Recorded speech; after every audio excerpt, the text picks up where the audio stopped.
हाँ जी, here in question 10th they have written that if I have to fill 4 places from a number 0 to 9 and I will not repeat any number, once it is used it will not be repeated. तो बेटा उसने कहा कि what is the probability of the person getting the right sequence to open the suitcase. अगर मेरा suitcase है बेटा तो ऑब्वियस है उसका एक ही सीक्वेंस होगा जिससे वो लॉक खुलता होगा, है कि नहीं है? तो इसका मतलब फेवरेबल केसेस कितने? हाँ जी Samyank, how many favourable cases are there? कितना? 4 केसेस बेटा। सीक्वेंस तो एक ही बनेगा ना, तो वो फेवरेबल तो एक ही हुआ ना बेटा, सीक्वेंस तो एक ही होगा ना। सपोज मैंने मेरे लॉक जो है वो 2 3 4 5 से खुलता है, सपोज 2 3 4 5, ओके। तो ऑब्वियस है अगर कोई वही नंबर लगाएगा 2 3 4 5 तो जो मेरे पास हो है फेवरेबल वो एक ही है, क्योंकि एक ही सीक्वेंस से वो खुलेगा, है ना। तो that means probability of event जो है फेवरेबल दैट इज 1। अब बेटा टोटल, यहां सीक्वेंस मैटर्स अ लॉट, है कि नहीं है? क्योंकि 2 3 और 3 2 बोथ आर डिफरेंट, लेकिन जो आगे हमने क्वेश्चन किया था पिछले एक्सरसाइज में वहां सीक्वेंस मैटर नहीं करता था, है ना, लॉटरी वाला क्वेश्चन जो किया था। तो इसीलिए यहां पर सीक्वेंस मैटर करता है, तो मैं परमुटेशन यूज करूंगी। 10 नंबर थे, फिल कितने करने हैं मैंने? 4 ही प्लेसेस फिल करनी है, तो 1/10p4। ओके जी, क्लियर बेटा? अब नेक्स्ट क्वेश्चन देखिए, क्वेश्चन नंबर 9। अब इस क्वेश्चन में क्या है बेटा, देखिए ध्यान से। क्वेश्चन नंबर 9 में व्हाट दे हैव रिटन, हाँ जी, if 4 digit number greater than 5000, एक तो इस वर्ड को अंडरलाइन कीजिए, ग्रेटर देन 5000, यहां ग्रेटर देन इक्वल टू नहीं लिखा, okay. Greater than 5000 are randomly formed from the digit 0 1 3 5 7। जो मैंने 5000 से बड़ा नंबर बनाना है वो जो है बेटा नंबर इन 5 नंबर से बनाना है। What is the probability of forming a number divisible by 5? उसने कहा है कि मैंने प्रोबेबिलिटी निकालनी है कि वो नंबर डिविजिबल बाय 5 है व्हेन डिजिट्स आर रिपीटेड। अब बेटा ध्यान से देखना कि उसने कहा कि जब मैं डिजिट्स को रिपीट कर सकती हूँ, मैंने अगर 5000 से बड़ा नंबर बनाना है तो बेटा 100% मेरे पास जो है कितने प्लेसेस हो गया, देखिए 5000 है तो 1 2 3 4 प्लेसेस मेरे पास फिल मैंने करने हैं। अब बेटा 4 प्लेसेस अगर फिल करने हैं तो यहां पर देखिए मेरे पास क्या है, वंस, टेंस, 100 और दिस इज 1000, यही प्लेसेस है ना। अब 100% अगर पर जो नंबर है वो 5000 से बड़ा है तो that means 1000 place can be fill only with 5 और 7। आप प्रेजेंट रिप्रेजेंटेशन देखिए कैसे मैं कर रही हूं, 5 एंड 7 मैं सिर्फ इन 2 प्लेसेस से इसको फिल कर सकती हूँ। इसका मतलब 1000 प्लेस मेरे पास 2 वेज से फिल हो सकते हैं, ओनली 2 वेज से, है कि नहीं? अभी मैं आपको टोटल नंबर ऑफ वेज बता रही हूं, टोटल नंबर ऑफ वेज जो है मेरे पास। अब बेटा यहां पर मैं कितने भी कोई भी डिजिट लगा सकती हूँ, कितने हैं 1 2 3 4 5, है कि नहीं है? तो यहां पर मेरे पास यानी क्या आ सकता है, 0 आ सकता है, 1 3 5 7, तो that means 5 ways. Same is here 5 ways, same is here 5 ways. ये सब साथ में है, तो अगर साथ में है तो दैट मीन्स क्या होगा, मल्टीप्लाई होगा। क्या होगा बेटा, मल्टीप्लाई होगा। तो दैट मीन्स मैं बीच में मल्टीप्लीकेशन लगाऊंगी, तो मेरे पास ये 2 इंटू 5 इंटू 5 इंटू 5 वेज तो हो गए, बट मेरे पास यहाँ स्टेटमेंट में बेटा लिखा था the number should be greater than 5000। अगर नंबर 5000 से बड़ा है तो बेटा अगर मैं डिजिट्स को रिपीट करती तो 5 यहाँ 000 यहाँ आ सकता था कि नहीं, यानी वो तो नंबर इंक्लूड हो गया, बट मेरा नंबर क्या है 5000 से बड़ा है। अगर 5000 से बड़ा है मतलब वो नंबर आ गया, पर मुझे तो वो चाहिए नहीं, तो -1 भी होना चाहिए। ये बच्चे करना भूल जाते हैं। हाँ, अगर मैं स्टेटमेंट में लिख देती कि the number should be greater than और इक्वल टू 5000, तो मुझे बेटा -1 करने की नीड नहीं है। ओके जी, इज इट क्लियर बेटा? क्योंकि अगर मैं -1 नहीं करती हूं तो दैट मीन्स मेरा 5000 भी वो नंबर इंक्लूड है उसमें, जो मैंने नंबर ऑफ वेज निकाले हैं। तो बेटा वो 5000 तो मैंने लेना ही नहीं है। रीजन, मुझे कहा गया the number should be greater than 5000, क्योंकि इसमें एक वो केस आ गया जब 5000 प्लेस पे है और 000 यहाँ पर सकते हैं। ओके, क्लियर बेटा? अब ये आगे टोटल नंबर ऑफ वेज। अब बेटा मुझे निकालने हैं फेवरेबल वेज। अब बेटा ध्यान से, फेवरेबल वेज में उन्होंने मुझे कहा कि मेरे पास जो है बेटा फेवरेबल वेज कैलकुलेट करने के लिए या फेवरेबल केसेस कैलकुलेट करने के लिए the number should be divisible by 5। अब एक नंबर डिविजिबल बाय 5 कब होगा बेटा? जब वंस प्लेस पे 0 आए या 5 आए, है कि नहीं है मेरे पास? तो दैट मीन्स कि मेरे पास जो है, जो ये 4 प्लेसेस थे, यहां पर 0 या 5 कोई एक आना चाहिए, यानी ये प्लेसेस तो मेरे 2 वेज हो गए। ओके, पर नंबर तो कोई एक यूज होगा ना at a time only 1 is use, either 5 और 0। यानी अगर मैं सपोज मान लेती हूँ कि 5 चला गया, है ना, मेरे पास 5 चला गया, अब कितने नंबर है? 1 2 3 4। अगर आपको ऐसे नहीं पता चलता है, मैं क्लियर कट बताऊं, तो आप अलग अलग केस भी बना सकते हो। यहाँ 0 और मेरे पास जो है ऐसे 5, दोनों के नंबर ऑफ वेज को ऐड भी कर सकते हो, हमें कोई नहीं है, अल्टीमेटली वो ही आंसर बनता है।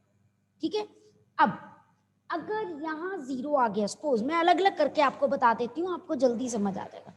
सपोज यहाँ 0 आ गया, ठीक है, तो 100% है बेटा मेरे पास जो है यहाँ पर 5 और 7 कोई भी आ सकता है कि नहीं? तो ये मेरे वेज हो गए 2 वेज। अब देखा जाए तो 2 प्लेसेस फिल हो गए, 1 हियर 1 हियर, मतलब कोई मेरे पास 2 नंबर चले गए, बाकी कितने नंबर्स रह गए? ओनली 3। तो that means this can be fill with 3 ways and this can be fill with 2 ways. क्योंकि मैं हम रिपीट कर सकते थे इस क्वेश्चन में, मेरे से मिस्टेक होगी बेटा, please please please please please. हाँ जी, मेरे सेकंड पार्ट मैंने करना शुरू कर दिया साथ में, just wait.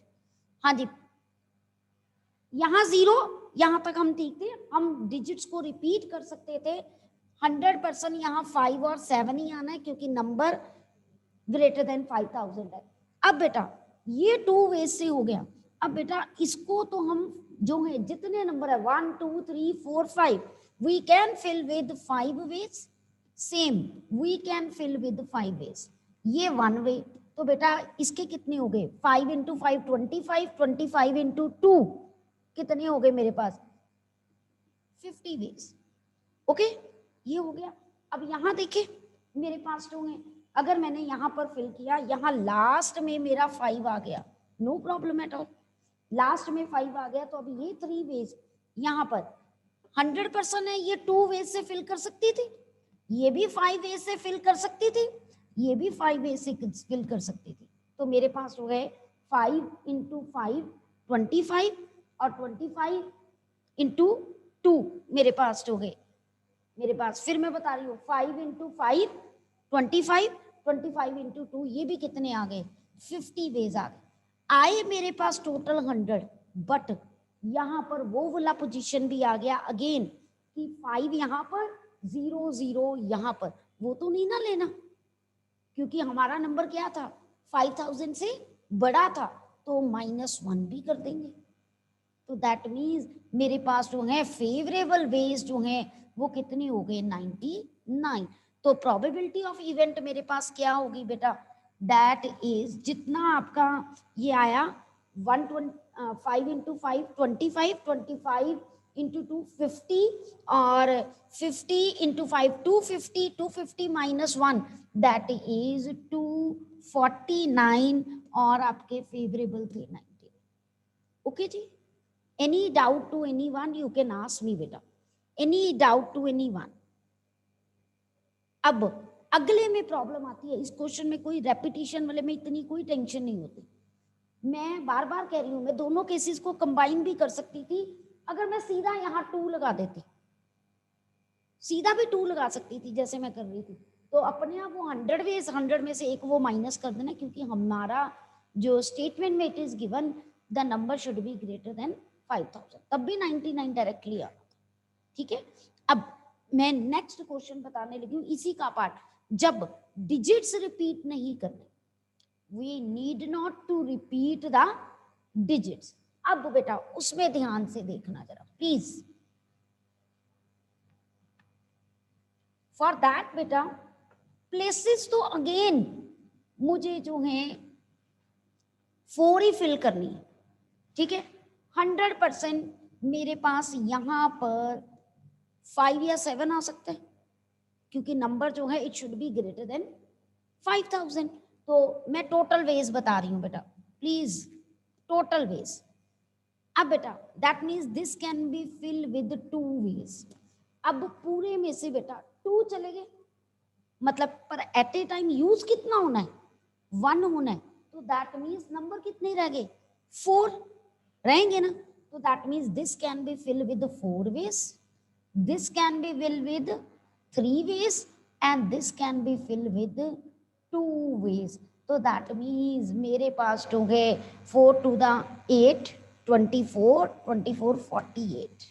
Okay, calculation check कर ले, ये बात क्लियर होगी यहाँ तक। अब यहाँ फेवरेबल में बहुत ध्यान से, यहाँ 1 कोई माइनस नहीं होगा, बता सकते हो क्यों? Reason why 1 is not subtracted, क्योंकि इसमें रेपिटेशन अलाउड नहीं है। तो क्या 5 0 0 0 उसमें तो 0 0 0 रिपीट हो रहे थे, क्या वो नंबर यहां आया? नहीं आया, इसीलिए यहां पर -1 नहीं हुआ। ओके जी, नाउ फेवरेबल केसेस अब मैं बता रही हूं। मेरे पास जो है फेवरेबल केस जब मैं ले रही हूं तो बेटा इसमें मेरे पास देखिए, मुझे केसेस बनाने पड़ेंगे 2, यहां फिक्स करने पड़ेगा। मेरे पास ये 4 डिजिट नंबर का प्लेस है, ये भी 4 डिजिट नंबर का प्लेस है। डिविजिबल बाय 5 होना चाहिए। अगर डिविजिबल बाय 5 है तो यूनिट प्लेस में 0 आ सकता है, 5 आ सकता है ना। डिजिट्स में रिपीट नहीं कर सकती, अगर मैं डिजिट्स रिपीट नहीं कर सकती तो 100% बेटा मेरे पास तो है, आप देखिए अगर यहाँ 5 है तो यहाँ 7 ही आएगा। एम आई राइट, है क्या नहीं है? अब इधर 5 या 7 दोनों आ सकते हैं। ये 2 वेज हो गए, ये 1 वे हो गया, ये 1 वे हो गया, ये भी 1 वे हो गया। ओके, अब बेटा मेरे पास हो गए ये 2 वेज हो गए, ये 2 1 वे 1 वे 1 वे। अब जरा ध्यान से देखना, एट ए टाइम यूज कितने होने, 2, यानी एक नंबर इधर और एक नंबर इधर, 2 चले गए। तो बेटा टोटल 5 थे, 5 में से मेरे पास 2 चले गए, कितने रह गए अब 3। तो that means this can be fill with 3 ways. अब एक और यूज हो गया, यहाँ कितने आएंगे 2 वेज। तो दैट मीन्स इसके कितने वेज हो गए मेरे पास, टोटल 12। ओके जी, अब यहां पर आए, यहां पर एट ए टाइम कितने यूज हुए, 2 यूज हो गए। जब 2 यूज हो गए तो मेरे पास 5 में से 2 चले गए, कितने रह गए बेटा मेरे पास, दैट इज 3। तो 3 वेज और ये 2 वेज, बट यहाँ 1 वे है, यहाँ 1 वे है, तो 3 to the 6। तो बेटा टोटल वेज कितने हो गए, 18 वेज। ओके जी, I am showing you it properly. तो दैट मीन्स मैम एक बार रिपीट कर दो। हाँ लास्ट वाला। श्योर श्योर जस्ट, हाँ जी मैं फिर बता रही हूँ बेटा, मेरे फेवरेबल में था कि number should be divisible by जो है वो 5। अब 5 से कोई भी नंबर डिविजिबल होता है तो वंस प्लेस पे या 0 आ सकता है या 5 आ सकता है, और मैं डिजिट्स को रिपीट नहीं कर सकती। अगर मैं डिजिट्स को रिपीट नहीं कर सकती हूँ तो व्हाट डज इट मीन्स कि एक बार जो एक चीज यूज कर ली मैं उसको दोबारा नहीं कर सकती। मैंने सबसे पहले यूनिट प्लेस फिल कर दी 0 एंड 5 से। ओके अब बेटा देखो, अगर यहाँ 0 है तो 100% जो है 1000 प्लेस पे 5 या 7 मैं दोनों यूज कर सकती हूँ, कि नहीं कर सकती। अगर यहाँ 5 है तो बेटा मेरे पास जो है यहाँ 7 ही आएगा, क्योंकि इसके अलावा मुझे और नहीं चाहिए। रीजन क्योंकि साथ ये भी कंडीशन है ना मेरी कि number should be greater than 5000। तो अब बेटा चाहे 5 आए या 7 आए, यूज तो कोई एक होना है। यहाँ पर एक यूज हो गया, यहाँ पर एक यूज हो गया, टोटल नंबर 5 थे, तो मेरे पास जो है यूज जो है एट ए टाइम जो है वो 2 हो गए। तो बेटा मेरे पास बाकी कितने रह गए देखिए 3 नंबर्स। तो दैट मीन्स दिस प्लेस, चाहे आप पहले इसको फिल कर दो या इसको, कोई फर्क नहीं पड़ेगा। अगर इधर 3 आ गया तो इधर 2 वेज हो जाएंगे, डजंट मैटर। ओके तो that means this can be filled with basically 3 ways and this can be filled with 2 ways. तो 100% बेटा 3 into 2 6 ways, 6 into 2 ways that is 12 ways. ठीक है, फिर बेटा in this case as the last and the first positions are fixed, means out of 5 number we have fixed 2 numbers, तो बाकी कितने रह गए 3 numbers। so that means I fix this place with the 3 ways and fix with this place with the 2 ways, है ना। तो that means 3 to the 6, तो total veg कितने हो गए 18 वेज। ठीक है, तो अब बेटा मेरे पास जो है ये 18 वेज हो गए। तो मेरे पास अगर मैंने प्रोबेबिलिटी निकालनी है इवेंट की तो बेटा दैट इज 48 जो है वो 18/48, क्योंकि फेवरेबल केसेस 18 थे और टोटल केसेस कितने थे मेरे पास 48। कटिंग करके you will get your answer. Okay Bhavya, is it clear to you now? Yes. हाँ जी, as we have finished the probability, so that's why I will start with now the new chapter, that is limit derivative with the continuity of +2 topic. Okay, so be regular, है ना। अगर आप यहाँ करोगे मैं 100% आपको guarantee देती हूँ कि जो कॉन्सेप्ट क्लियर हो रहे हैं उसी के साथ हर कॉन्सेप्ट बेटा कवर हो जाता है। तो listen it carefully if you want to get good marks in the paper. Okay चलिए बेटा, let us start with, firstly we will start with the topic limits. तो लिमिट्स का बेटा मैंने आपको एक फंडा समझाया था कि लिमिट्स को सॉल्व करने के लिए सबसे पहला ये कॉन्सेप्ट है कि आपको जो है बेटा सब्स्टिट्यूशन करनी है। You have to put the value directly. ठीक है, अगर नहीं, अगर मेरे पास आंसर जो है लिमिट्स में वो 0 बन जाता, 0/0 बन जाता है, मीन्स नॉट डिफाइंड बन जाता है, तभी हम उसके बाद बेटा लिमिट्स को सॉल्व करने का कोई मेथड लगाते हैं। और मेथड मैंने आपको क्या क्या बताए थे, अगर अंडर रूट में है तो रैशनलाइजिंग मेथड, नहीं तो कोई स्टैंडर्ड फॉर्मूला मेथड, नहीं तो फैक्टराइजेशन मेथड, है ना, तो किसी ना किसी तरह, या सब्स्टिट्यूशन मेथड हमने ये भी किया था। तो बेटा इनसे हम लिमिट्स को सॉल्व करते हैं। ठीक है, सबसे पहला काम है मैं आपको स्टैंडर्ड फॉर्मूलेस बताऊं कि हमारे कौन कौन से यूज होते हैं। ठीक है, उसके बाद हम सीधा क्वेश्चंस करेंगे डेली जो है, तभी आपको पता चलेगा। Write down the limits formulas firstly. हाँ जी बेटा, topic is limits.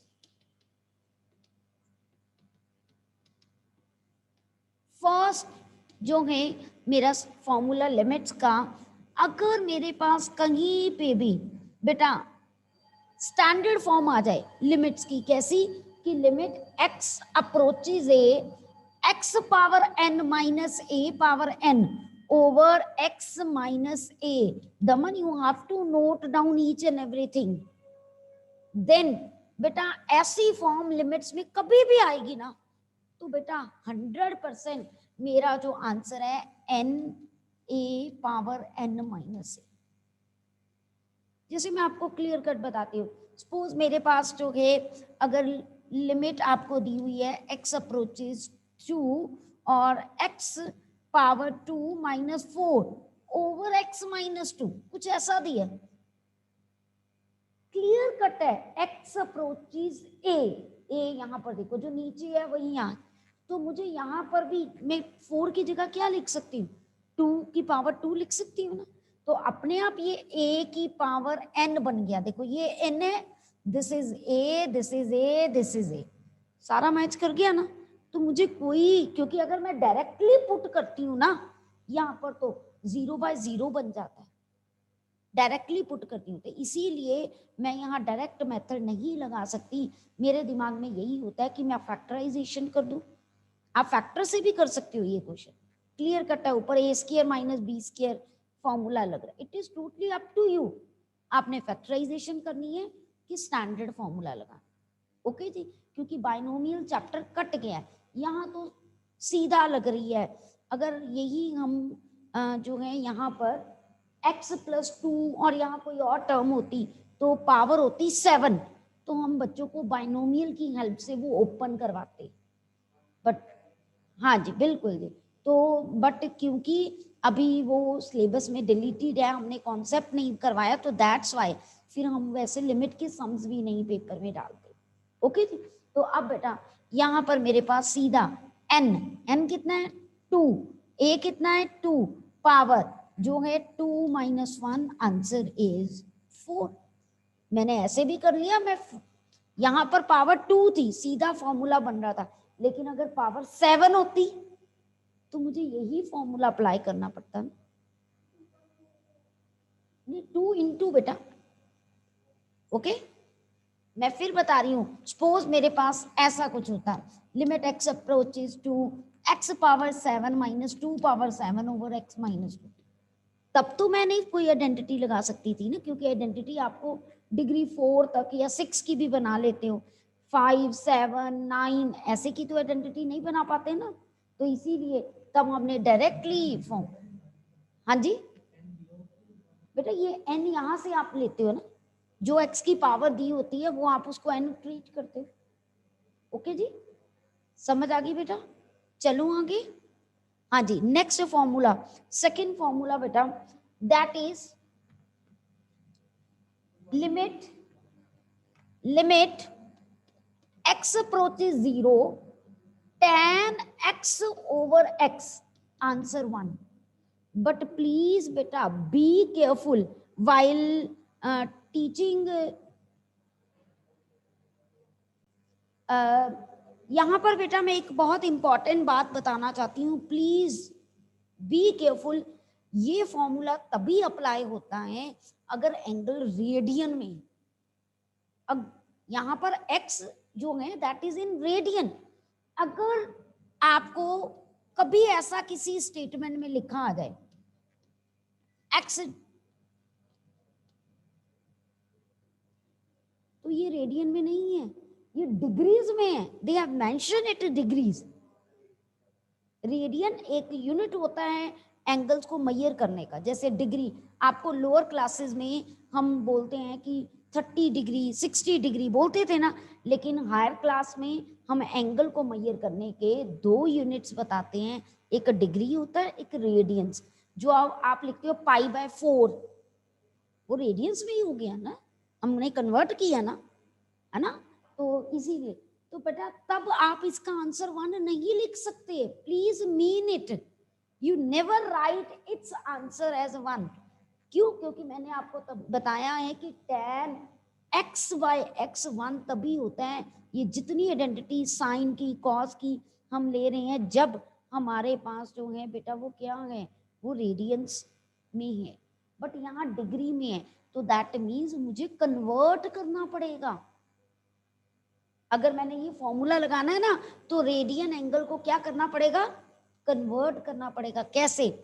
Pi radiance मेरे पास जो है ना वो 180 डिग्री के इक्वल होते हैं। ओके, तो मेरे पास जो है, अब मैंने क्या है कि 1 डिग्री की वैल्यू निकालनी है, तो that means 1 degree is equal to pi by 180। तो मेरे पास क्या है x डिग्री, तो क्या हो जाएगा पाई बाय 180 इंटू एक्स। ये आपके लिए छोटे बच्चों की तरह करके बता रहे हूँ, अदरवाइज हमें तो पता ही है कि पाई बाय 180 से मल्टीप्लाई करके। तो अब जब मैंने अंदर चेंज किया यहाँ पर tan pi by 180 by x, अब आपको ये पता है जो एंगल के अंदर होता है वही नीचे होना चाहिए ना, तभी आंसर 1 लगाते हो। तो that means I need pi by 180। नीचे डिवाइड किया तो बाहर भी डिवाइड कर दो, मतलब मल्टीप्लाई कर दो, कोई फर्क तो नहीं पड़ेगा।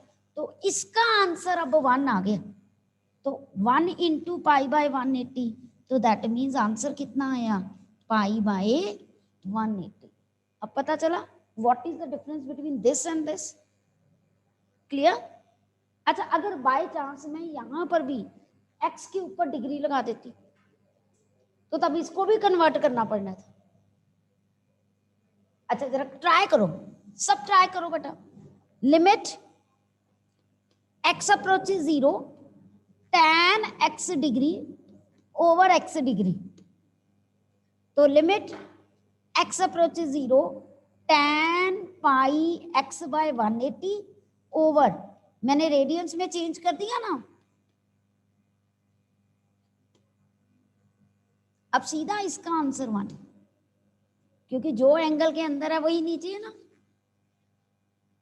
लेकिन जो बच्चा ऐसे शो नहीं ना करेगा पेपर में, एमसीक्यू क्वेश्चन है तो कोई बात नहीं, तब तो सीधा आंसर ही चेक करना है हमने। लेकिन अगर 1 मार्क का क्वेश्चन है और बच्चा कहे कि सीधा इसकी वैल्यू 1 है, तो हमें तो यही लगेगा कि बच्चे ने सीधा ये वाला कॉन्सेप्ट लगा दिया, उसको डिग्री का कॉन्सेप्ट ही नहीं पता।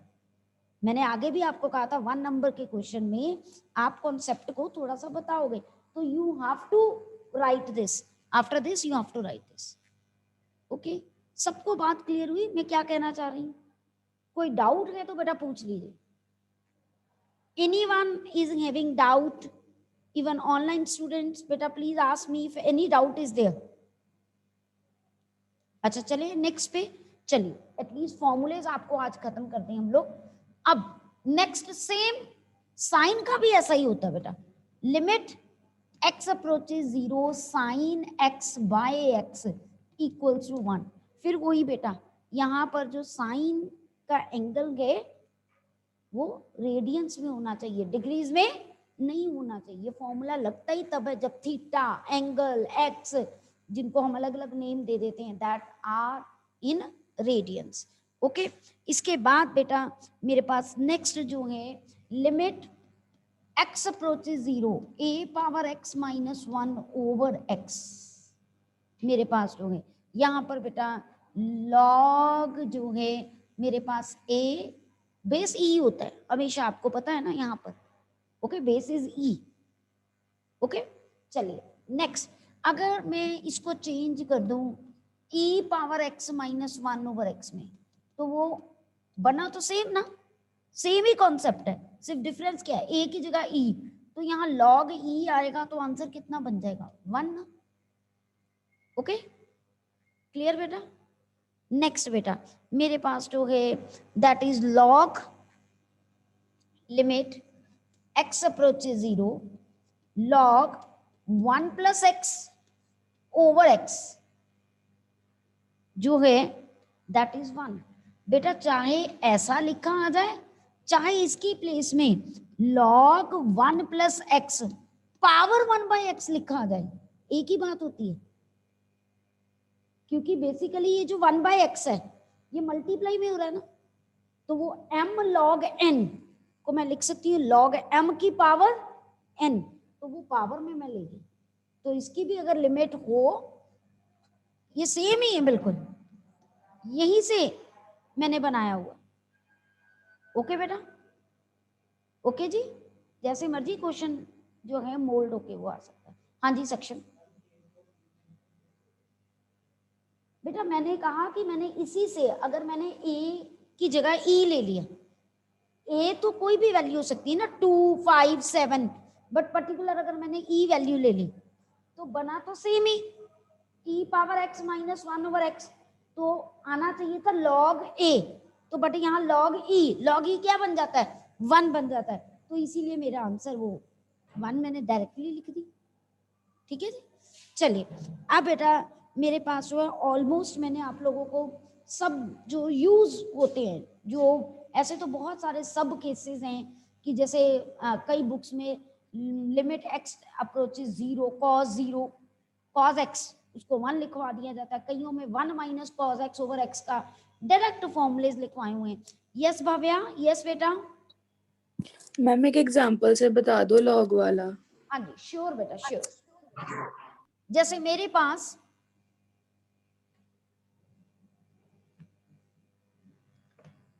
Limit x approaches 0 sine by x square log 1 plus x, ऐसे स्टेटमेंट दी हुई है सपोज, है ना।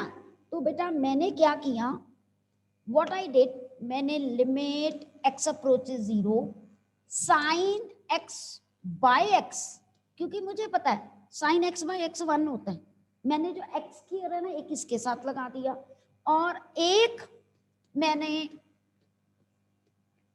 यहां पर लगा दिया।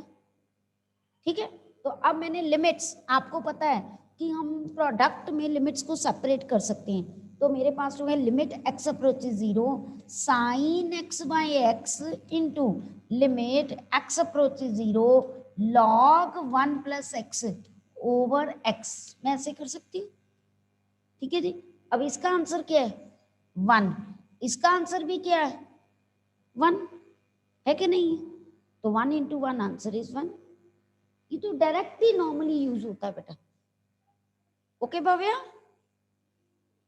ये क्वेश्चन में हमें ऐसे ही लिखा है कि 1 प्लस एक्स फिर उसका अपने आप ही बाद में 1 मान लो। क्वेश्चन में जब लॉग के अंदर ऐसे आपको टर्म्स मिले, अच्छा मान लो यहाँ 2x होता सपोज, है ना, x की जगह पे 2x होता तो 100% आप 2 बनाते ना यहाँ पर, क्योंकि जो टर्म यहाँ होती है वही नीचे बनाना, तो वो आपको देखना होता है कि लॉग वाला फॉर्मूला, मतलब अगर लॉग के अंदर 1 प्लस के साथ कोई x वाली टर्म है तो आप विजुअलाइज, यही तो लिमिट्स में विजुअलाइज करना है कि जो ये 7 to 8 फॉर्मूलेज है उनमें से यूज कौन सा होना। लॉग आ गया तो आपके दिमाग में फटाफट स्ट्राइक करना चाहिए। हाँ, अगर मैं आपको बताऊं और नीचे x नहीं होता, कुछ ना होता, मेरे पास अकेला log 1 प्लस x होता, तो वो तो सीधा अगर x अप्रोचेस 0 होता है तो आप पुट करते तो log 1 बचता, आपको पता है log 1 0 होता है, तो ऐसे तो हर बार आंसर 0 आता है ना, तो वो इट्स नॉट पॉसिबल ना हर फंक्शन का आंसर 0 आए, तो इसीलिए हम देखते हैं कि अगर कोई x पड़ा है हम इसके साथ एडजस्ट करते हैं। Okay okay Bhavya, yes ma'am. है ना, ये हमें यही तो जस्ट विजुअलाइज करना है और कुछ नहीं हमने विजुअलाइज करना। Our aim is to check just कि whether we have to apply the formula और डायरेक्टली लिमिट्स का आंसर 0 भी आ सकता है, मैं ये नहीं कहती हूँ कि 0 नहीं आता, बट मैक्सिमम टाइम हम देखते हैं कि हम कुछ हमारा बनता हो, कोई स्टैंडर्ड फॉर्मूला अप्लाई होता हो, तो इसी। ठीक है, for today it is up to this. Beta, try to do exercise 13.1, try to do it. Okay, till then okay.